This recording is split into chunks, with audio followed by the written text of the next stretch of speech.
Erokamano Joyce, ageno ni chiwo maber okinyi makawuono kendo okinyi makawuono an bende Nyasaye orita. Molo ka okinyi mang'ich mar bende chopo e romo ma bende isekono nyakwara Mogi Ajwang'.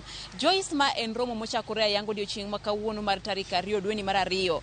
Par bende ni dwe mar 2 en dwe ma bende ikedo kod tuo kod mar tuo odiochieng' makawuono ne gichako romo badhi chakao ndalo adek. Matende ochakore odiochieng' makawuono to rumo chieng' Sabato. Mano ma en tarik 4. Romo ni eki Joyce okelo kanyakla jokanyo mag sekta mar thieth mopogore opogore mawuok e piny Kenya kendo mawuok bende oko mar piny mar Kenya.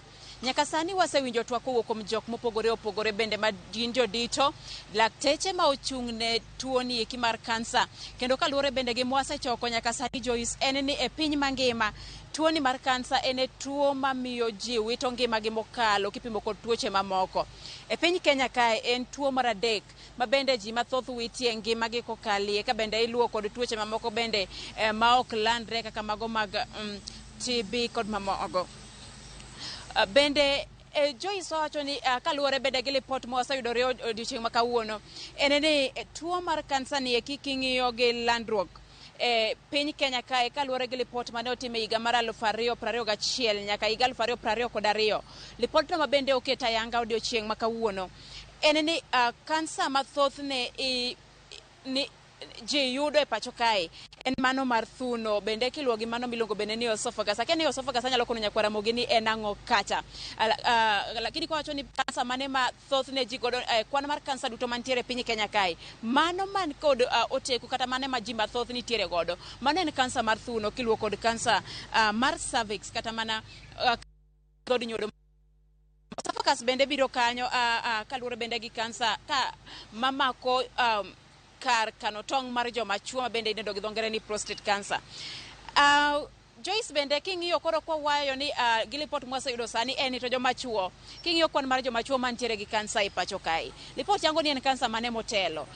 Kansa motelo e kwan mar joma tuo en kansa mar kar kano tong' mar joma chuo kata mana kaka sewacho ni en prostate cancer. En motelo kod atamalo maduong'ie mogik e kansa mamako joma chuo kiluwe gi kansa bende mar colon kata mana colorectal cancer. Joma mine mathoth ne yudo kansa Joyce, kaka nasewache en ni kansa mar thuno pod otelo kod atamalo maduong' ahinya kiluwe kod bende kansa mar dhod nyodo. E lipodego mana kaka lieko nino Joyce king'iyo to en ni thoth jok mayudo kansa e pacho kae kwawacho ni jok mage motelo king'iyo kit chwech pod joma mine otelo gi atamalo mokadho 50 gi wiye, ka joma chuo kod 7. Romo mokel kae Joyce machakore odiochieng' makawuono to rumo odiochieng' mar tarik 4 mar dwe ni en mana mar neno ni to bende gilalore e wi okenge ma ginyalo duoko godo weche mag kansa ma bende mako ji e pacho kae. Ka bende kindegi ma bende gitimo romo ni Joyce, imanyalo kono nyakwara Mogi Ajwang' ni romo ni madhi timore Safari Park Hotel mantiere buore Nairobi kae chakore kawuono to rumo kiny. Ka chieng' Sabato to koro gibiro bedo ka giwuotho e gwenge mondo mi giket kuonde mopogore opogore ma ji nyalo ipimie ka bende gin gi tuoche gi mag kansa. Inyalo pimgi ka gin gi kansa mar thuno, ipimo bende ka gin gi kansa mar nyodo ne joma mine, ka bende ka joma chuo biro pimo makende mondo mi giranga ni to bende gin gi nyalo ni ginyalo bedo gi kansa.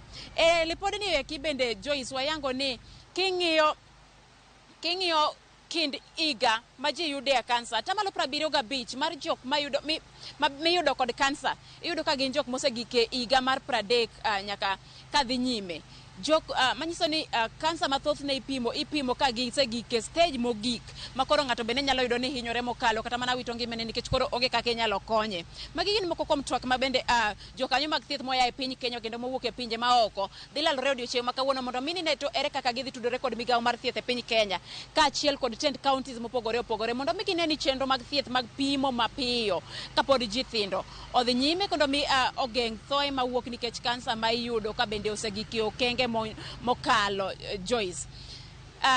Wanyalo yudo ni kansa mayudo jok mantie kind higa 0 nyaka 25 tin mokalo, ma en mana atamalo 25, matiende ni jok mayudo kansa gin jok ma ikgi osenwang'. Koro twagni Kenya Joyce akoni ni podwan kae nyaka gimoro sa godhiambo wageno ni jatend piny Kenya William Ruto nyalo chopo kae kod jatend migawo mar somo bende Susan Nakumicha.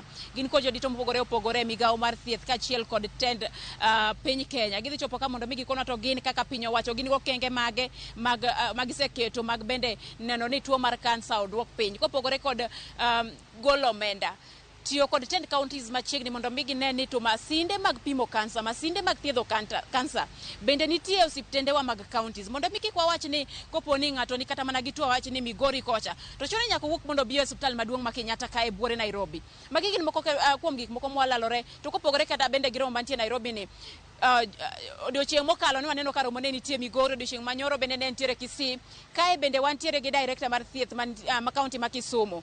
Wadhi twak kode twaneni to county ma Kisumu gin giseikore nade mondo mi giked kod tuo mar kansa. Joyce.